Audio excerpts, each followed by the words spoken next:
In the autumn of 1925, at a county fair in the Texas Hill Country, an old man in a Comanche war bonnet ran down a yearling calf on horseback, dropped it with one arrow, and ate its raw liver while the crowd went quiet. His name was Herman Lehman, born a few miles down the road to German immigrant farmers. Apache raiders took him from his family's wheat field at 11. Soldiers forced him home at 19. But by his own account, the rest of him never came back at all. This is the story of a boy who lived between two worlds and quietly chose the one he was not born into.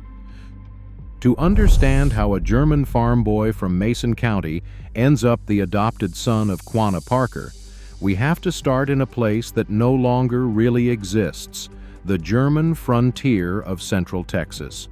In the 1840s and the 1850s, thousands of German immigrants sailed to Texas and pushed inland into the limestone hills along the Llano and Pedernales rivers, building towns like Fredericksburg, Castell, and Loyal Valley. They raised stone farmhouses, planted wheat in the creek bottoms, and sang Methodist hymns in German on Sunday mornings. It was a hard, orderly, hopeful world, and it sat directly on the edge of Comanche and Apache country. That edge mattered. During the Civil War, the soldiers left the frontier, and raiding parties came down off the plains under the full moon, the one settlers learned to call the Comanche moon, taking horses and sometimes taking children. By 1870, families in Mason County worked their fields with rifles leaning against the fence posts. The Lehmans were one of those wheat and stone families settled near Loyal Valley on the road between Fredericksburg and Mason. Moritz Lehman died young, and his widow Auguste remarried a neighbor named Philip Buckmeyer, folding two families into one busy farmstead. Herman was born on June 5, 1859, his brother Willie 2 years later, and if you had asked anyone in Loyal Valley about the Lehman boys in the spring of 1870, they would have told you there was nothing remarkable about them at all. Then came the 16th of May. It was a warm Monday, and the wheat was ripening, which meant the birds had found it. Auguste sent the children out to scare them off. Herman was 3 weeks short of his 11th birthday. Willie was 8, 2 of their sisters were nearby, and the field sat within sight of the house. It was about as safe as any task on that frontier could be. The children never saw the raiders until they were already among them. A small party of Apaches, Mescalero, and Lipan men who had ridden hundreds of miles east from the New Mexico mountains came out of the brush at a run. Herman would later remember a warrior seizing him so fast he had no time to cry out. The girls bolted for the house. The men wanted the boys. They stripped Herman and Willie of their homespun clothes, the practical logic of raiders who knew a naked child in cactus country will not run far, threw them across horses, and turned west at a gallop. The man who claimed Herman as his own prize was a warrior named Carnoviste. Herman did not know it yet, but that name would define the next 6 years of his life. What followed was an ordeal by distance. The raiders rode hard for days, north and west across the Llano country and out onto the open plains. The boys were given almost nothing to eat, their bare skin blistered in the sun, and Herman later described being so consumed by thirst and exhaustion that the days blurred into a single unbroken smear of grass and sky. And then, a few days into the ride, the party got careless or got unlucky. They were spotted and pursued, and in the confusion of a running skirmish, little Willie was left behind on the trail. He was 8 years old, naked, sunburned, and alone in country he did not know.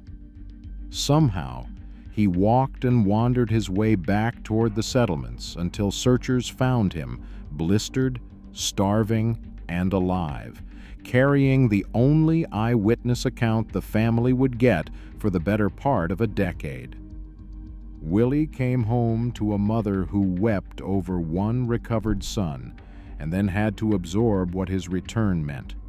Herman was still out there, somewhere beyond the horizon, and there was nothing anyone in Loyal Valley could do about it. Augusta Buchmeyer made a decision that spring that is easy to read past and hard to actually do. She decided not to bury her son in her mind.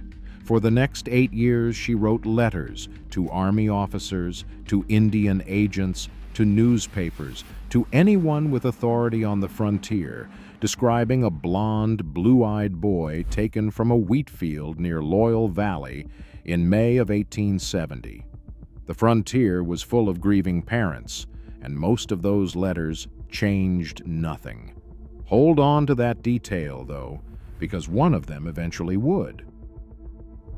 Herman, meanwhile, was carried west into the mountains of New Mexico, into an Apache camp, and a fate he could not have imagined. And here the story turns, because what the Apaches did next was not simply cruelty, and it was not simply kindness. It was a process, old and deliberate, for turning an enemy's child into one of their own. The first weeks were the breaking. Herman was, by his own later account, beaten, burned, mocked, and worked to exhaustion. He was the camp's lowest creature, hauling water and wood, sleeping wherever he was allowed to drop. Plains captivity often began this way, a stripping down of the person a child had been. But alongside the abuse, something else was happening that Herman only understood in hindsight. He was being trained. The same men who cuffed him also forced him to run long distances until his lungs gave out, then further. They threw him into icy mountain streams in winter and made him swim. They put him on half-wild horses and expected him to stay on. Every torment doubled as a lesson, and the lessons had a direction. The Apaches were not keeping a slave, they were making a son. And around the hard schooling, ordinary life went on, because an Apache camp was not a war machine. It was a household, moving with the seasons through the mountains of southern New Mexico. And Herman came to know its rhythms the way he had once known planting and harvest. There were women who fed the captive boy without being asked, and children who fought him, then played with him, then simply included him. Cruelty and tenderness came from the same lodges, and a lonely child does what lonely children have always done. He attached to whoever was there. Still, a captive who dreams of home is a captive who will run. Carnaviste understood this, and so at some point in that first year he told Herman a lie, calmly and completely. He told the boy that the raid had not ended in the wheat field. He told him the warriors had gone back and killed his entire family. His mother, his stepfather, his brother, his sisters, all of them dead. There was no farm on the Llano to run back to. There was nothing behind him at all. Herman believed it. Why wouldn't he? He was 11, 1,000 miles of hostile country from anything familiar, and the lie did exactly what it was designed to do. It cut the rope. A boy with no family has no reason to escape, and a boy with no reason to escape can be given a new family. The Apaches gave him a name, Nda, which meant white boy, and Carnaviste began treating him less like a prize and more like an heir. It worked with a speed that Herman himself found remarkable when he looked back on it as an old man. Within a couple of years, the German boy who had prayed in a Methodist pew was riding bareback across the Malpais, shooting a bow from a galloping horse and thinking in Apache. The skills came with a worldview attached. Courage was the highest currency, generosity ranked just behind it, and the band was the world. His first raids taught him the craft behind the terror the settlers felt. A party traveled light and mostly at night, riding relay horses across distances that made pursuit feel supernatural, and the full moon the Texans dreaded was simply working light. Herman started at the bottom, holding horses in the dark at the edge of a sleeping ranch, while the men slipped in among the corrals and graduated by degrees, until, somewhere in those years, he stopped being the boy the warriors protected and became a warrior. Other boys watched. He was proud of it. Reading his account today, you can still feel that pride, undimmed and entirely unembarrassed. And that worldview had teeth. We should be honest about what Herman's adolescence actually was, because he was honest about it himself. From around age 13, he rode on raids into Texas and Mexico, and horse raids were not bloodless adventures. His memoirs describe fights in which people on both sides were killed, and he does not pretend to have been a bystander. The people sleeping with rifles by the fence posts were now sometimes sleeping with rifles because of him. He was not play acting. By 15, there was no meaningful sense in which he was a German boy in costume. The transformation captivity narratives always hint at had, in his case, simply completed, and it was about to be tested against the most famous lawmen on the frontier. By the mid-1870s, the world Herman had been adopted into was visibly running out of room. Texas had reorganized the Rangers into the Frontier Battalion in 1874, companies of young, well-armed riders whose entire job was hunting raiding parties. That same year, the Army's Red River War broke the military power of the Comanches and Kiowas and drove band after band onto the reservation at Fort Sill. When the troopers destroyed the great Comanche camps in Palo Duro Canyon and shot over 1,000 captured horses, everyone on the plains understood how this was going to end. A horse people without horses on a buffalo plain without buffalo cannot stay free, and Herman was riding as a warrior through the exact years the warrior's world was being dismantled. In August of 1875, that collision became personal. Herman's raiding party had swung through the Texas Hill Country when a company of Texas Rangers cut their trail and ran them down in a running fight across miles of broken country. Herman fought as rear guard, his long braided hair flying, indistinguishable at speed from any other young warrior. One of the Rangers chasing him that day was a 19-year-old named James Gillett, who would become one of the most famous lawmen in Texas. In the chaos of the fight, Gillett closed on the long-haired rider, brought his rifle up, and had him. One squeeze of the trigger and this story ends in a nameless draw in 1875. The horse swerved, the shot went wide, and Gillett rode on with no way of knowing he had just nearly killed a kidnapped boy from Loyal Valley.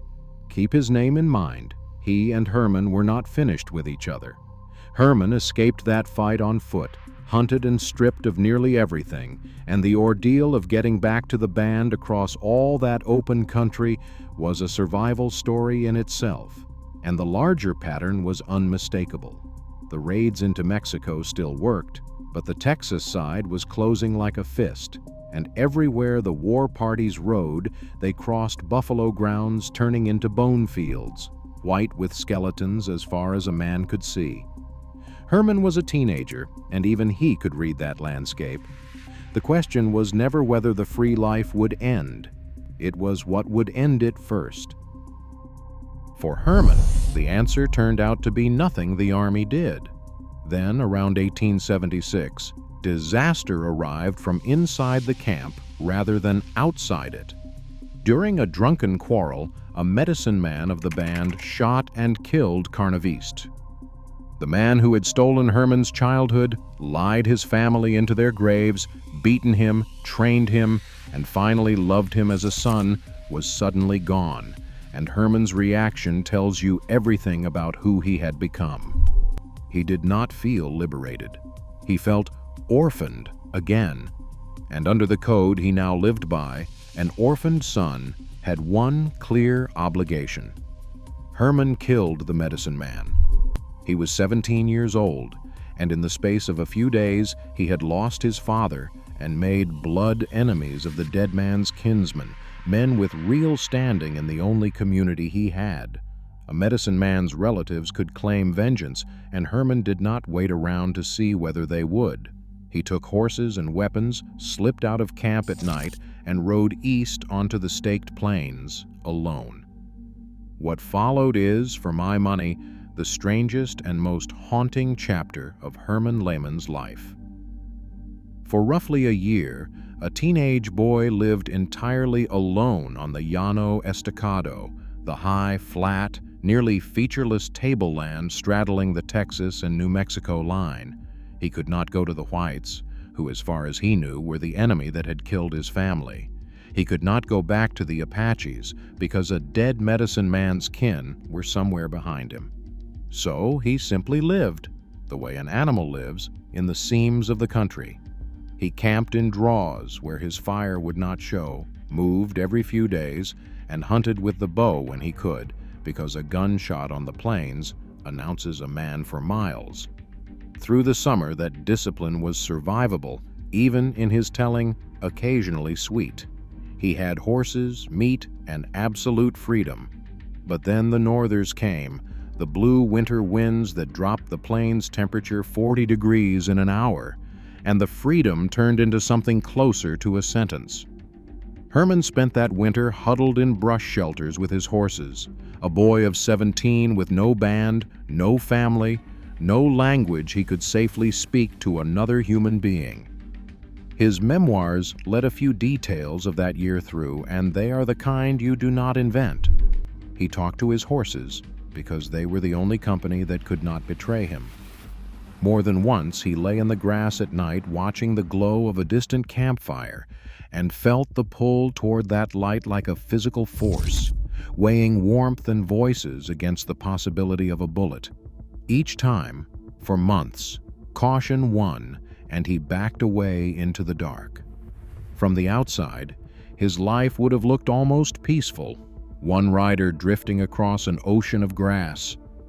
From the inside, it was a held breath that lasted a year. By the spring of 1877, the loneliness beat the caution. Herman cut the trail of a Comanche band and made a decision that could easily have killed him, because a lone rider in Apache gear approaching a Comanche camp was a legitimate target. He rode toward the smoke anyway. What happened next was a standoff. Warriors surrounding a stranger who sat his horse and signed that he came in peace, then a wary escort into camp, then a council. He spoke Apache. Some of them did too. He was young, obviously hardened, obviously alone, and the Comanches, at the end of their own freedom and short of fighting men, made room at the fire. Herman Lehman had just joined the last free Comanches on Earth in the final months there would ever be such a thing.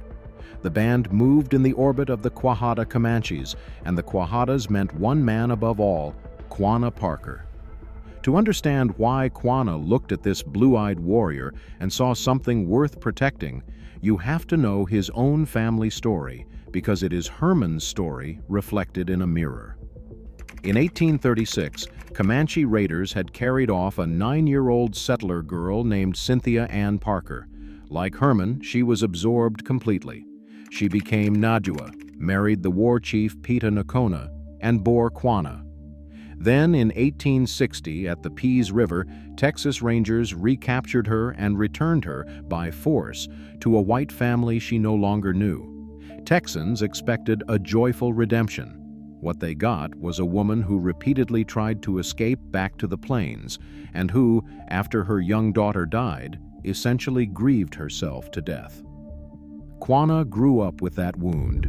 His mother had been taken twice, once by the Comanches and once by the whites, and it was the second taking that destroyed her.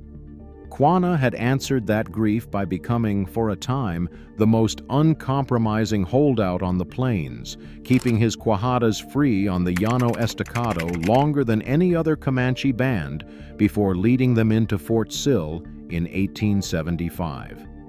So, when a white-born, Apache-raised young man rode out of the emptiness and asked to belong, Quanah Parker understood exactly what he was looking at. In time, Quanah did not merely tolerate Herman. He took him into his own family and called him a son. Herman, who had now lost two fathers, a German farmer he could barely remember, and an Apache warrior he had avenged, was given a third. Quick pause here. If you're finding this story worth your time, subscribing genuinely helps this channel keep telling long-form frontier history properly, one story a week. Now, back to 1877, because the belonging Herman had finally found was already living on borrowed time. The belonging was real. The timing was terrible. By 1877, the free Comanche life Herman had just been welcomed into was measured in months. The buffalo were nearly gone from the southern plains, shot into bone piles by the hide men. The army held Fort Sill and the reservation in Indian Territory, and Quanah himself, reading the future clearly, had already led his people in and was urging the last holdouts to follow. Herman's memoirs place him in the final desperate period out on the plains, including, by his own account, the last scraps of fighting between Comanche parties and buffalo hunters that spring. Whatever the exact details, the ending was never in doubt. In the summer of 1877, the band Herman rode with came in to Fort Sill. There was no battle at the end, no last stand. The last free Comanches simply rode toward the agency because the alternative was watching their families starve on a plain the buffalo had left, and Herman rode with them. Just like that, his world shrank to the boundaries of a reservation. And on a reservation, unlike on the open plains, people get counted. Agency clerks recorded names, officers walked the camps. And sooner rather than later, somebody official looked closely at a young Comanche warrior and noticed that under the paint and the braids and the sun-blackened skin, his eyes were blue. Herman did not cooperate with the discovery. When questioned, he denied being white. It was not exactly a lie. He no longer spoke English or German. He had no memory he trusted of any life before the plains, and the life he could remember told him white men were the enemy who had destroyed everything he loved. Quanah shielded him for a time, and among the Comanches, he was simply one of their own. And unlike everyone around him, Herman had a complication no other young Comanche man had. Somewhere in the paperwork of Texas, he matched a description. Because far to the south, August Bookmeyer was still writing letters, 8 years of them by now, describing a boy taken from a wheat field near Loyal Valley in May of 1870. And in the reservation era, those letters finally had something to be checked against. A young white man of exactly the right age living among the Comanches at Fort Sill. The pieces fit. In the spring of 1878, the Army made its decision, and it was not framed as a question. Herman Lehman was going home, whether or not he believed he had one. Accounts of that moment agree on something quietly devastating. Quanah Parker, the adopted father, did not fight the order. He had watched his own mother be dragged between worlds, and he seems to have told Herman, in effect, that a living mother was not a thing a man should refuse. So in April of 1878, an escort of soldiers took Herman south, out of Indian Territory, across the Red River, and down through Texas, retracing in reverse the geography of his childhood abduction. Around the 12th of May, almost exactly 8 years after he had been carried out of the wheat field, the escort rode into Loyal Valley and delivered him to a stone and timber farmhouse full of strangers. The Bookmeyer family had prepared a homecoming. Neighbors gathered, there was food, and there were tears, and there was a mother searching the face of a 19-year-old warrior in braids and paint for her little boy. Herman later described that day with unsparing honesty. He recognized no one. He felt nothing.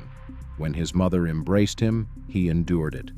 As far as his heart was concerned, his mother had died in 1870, and this crying stranger was a white woman in a white house in enemy country. One person eventually got through, and it makes a certain sense who it was. Willie. The little brother who had shared the first days of captivity was now a grown man of 16, and he carried memories from both sides of the divide, the farm and the raiders, the German hymns and the hard ride west. Through Willie and through sheer daily repetition, the fact of the family slowly became believable to Herman. These people were, apparently, his, which meant Carnaviste's lie finally stood fully exposed, and Herman had to absorb a brutal piece of arithmetic. The grief that had converted him, the dead family that had made escape pointless and adoption possible, had been fiction. His mother had spent 8 years writing letters. He had spent 8 years mourning her. You might expect that realization to snap him back, to make the white world feel like home again. It did not, and the months after his return read less like a reunion than like a slow-motion standoff. Herman refused the bed made up for him and slept on the floor or outside, wrapped in a blanket under the sky. He refused bread. He refused pork, which the Apaches had taught him was unclean. He kept his hair long, kept his weapons close, and kept trying to leave. The family took turns watching him the way you would watch a door you knew was going to open. Once, invited to a neighborhood gathering, Herman decided to contribute to the entertainment the way an honored guest should, and performed a full war dance in paint and regalia. The room emptied. Some of those neighbors had buried relatives killed in raids exactly like the ones Herman had ridden on. Herman was genuinely puzzled. He had meant it as a gift. More than once he simply left and was talked back or ridden after and brought back, and Auguste seems to have understood, with a patience that is its own kind of heroism, that her son could not be reclaimed by force a second time. He could only be waited for. So the family waited and fed him and let him sleep under the stars in the yard of his own home, and very slowly the waiting worked, at least part way.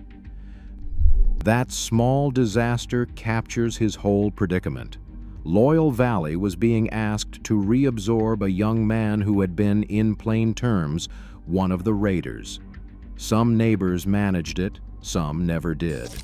Herman lived among people who saw, when they looked at him, both the stolen child and the enemy warrior, and there was no honest way to tell them they were wrong about either. Slowly, over years rather than weeks, a partial peace set in. German came back to him first, then English. He was baptized into his family's Methodist faith and worked when work suited him, anything on horseback, though he never made peace with the plow. Digging in the earth, he thought, was no life for a man who had run buffalo. A first marriage in 1885 came apart quickly. Then, in 1896, he married Fanny Light, and this one held. They raised 5 children, and Herman became something almost ordinary, a hill country husband and father with unusual stories. Almost ordinary. Because the pull north never went away, and in the new century, Herman finally stopped resisting it. Around 1900, Herman moved his family north to Oklahoma, settling near the Comanche communities on the old reservation lands. The Comanches received him as what he was, a relative. He visited Quanah Parker's famous Star House, sat at gatherings not as a curiosity, but as kin, and spoke the language he had never let go of. Then he asked for something remarkable, and Quanah backed him. Herman applied to be formally recognized as a member of the Comanche Nation on the grounds of his adoption as Quanah's son. Think about what that request was. A white man born to German immigrants petitioning the United States government to certify that he was legally an Indian. The process ground on for years, and in 1908 it succeeded. The government approved his enrollment as an adopted member of the Comanche Nation and granted him the same 160-acre allotment given to Comanches by blood. The government that had forcibly dragged Herman back to whiteness in 1878 formally conceded, 30 years later, that he had been Comanche all along. In 1911, Quanah Parker died at Star House, and Herman mourned him as a son burying a father, the third father he had lost, and the last. He stayed on in Oklahoma for years, but around 1926, aging and in declining health, he came back to Loyal Valley to live out his last years with the person who had known him longest on this earth, his brother Willie. The two boys, taken from the wheat field in 1870, ended the story under the same roof, which brings us back to the county fairs and to one of the strangest spectacles of the early 20th century West, because in his later decades, Herman Lehman became a performer. At fairs, rodeos, old settlers' reunions, and trail drivers' conventions across the hill country and beyond, he would appear in full Comanche regalia, war bonnet trailing, mount a horse, and demonstrate the buffalo hunt. A yearling would be turned loose in the arena to stand in for the vanished herds, and Herman would run it down at a gallop and kill it with an arrow, then dress it and eat the raw liver, the hunter's traditional portion, in front of the grandstand. Crowds paid to watch at the old trail drivers' reunions in San Antonio, at hill country fairs in Mason and Fredericksburg, and he did not water it down for the audience. Many of those crowds were the children and grandchildren of the very families who had once slept with rifles by the fence posts because of raiders like him. It is easy to flatten those performances into something sad, an old man reenacting his stolen youth as entertainment for the people who took it back. And there is some of that in it, but the accounts we have suggest he did not experience it as humiliation. The arena was the one place left in Texas where he was allowed, even applauded, to be fully and publicly what he was. For a few minutes in front of the grandstand, the rules of 1878 were suspended, and Enda got to come back. And the fairs produced one reunion that closes a circle we opened long ago. Among the old-timers, Herman came to know on the reunion circuit was a celebrated former Texas Ranger named James Gillett, the same man who, in August of 1875, had leveled his rifle at a long-haired young warrior and missed. The two men worked out that they had been on opposite ends of that gun sight, and instead of a grievance, it became a friendship. They appeared together, two elderly survivors of the same vanished war, telling the same story from both sides. History rarely writes its own endings that neatly, but occasionally it does. Herman also told his story at book length twice, first in 1899, and then in the fuller 1927 account, 9 Years Among the Indians. It remains one of the most valuable captivity narratives ever recorded, precisely because of what it refuses to do. Herman does not perform repentance. He describes the raids and the killings without flinching, and he describes his years on the plains by plain statement and by unmistakable tone as the best years of his life. The homesickness in that book does not point toward Loyal Valley. It points north, toward a country of grass and horses that no longer existed anywhere except in the memory of old men. Herman Lehmann died at Loyal Valley on the 2nd of February, 1932, at 72, and was buried in the community cemetery there, a few minutes' ride from the wheat field where this story began. The Texas he left behind was one of highways and radio. The one he remembered best had no fences in it at all. The wheat field is still roughly where it always was, off the old road near Loyal Valley. And if you drive that stretch of hill country today, you will pass within sight of both ends of Herman Lehmann's life, the farm he was stolen from and the grave he was returned to. Everything in between resists the simple versions. Two families claimed Herman Lehman for 60 years, and the uncomfortable truth this story leaves us with is that both of them were right. He was August's son, and he was Quanah's. He was the boy in the wheat field, and he was the old man in the arena, closing his eyes over a drawn bow and seeing, for a moment, the herds come back. We do not have to decide which one was the real Herman. He never did. If you want another life caught between those same two worlds, our video on Cynthia Ann Parker, the captive mother of Quanah, is on screen now.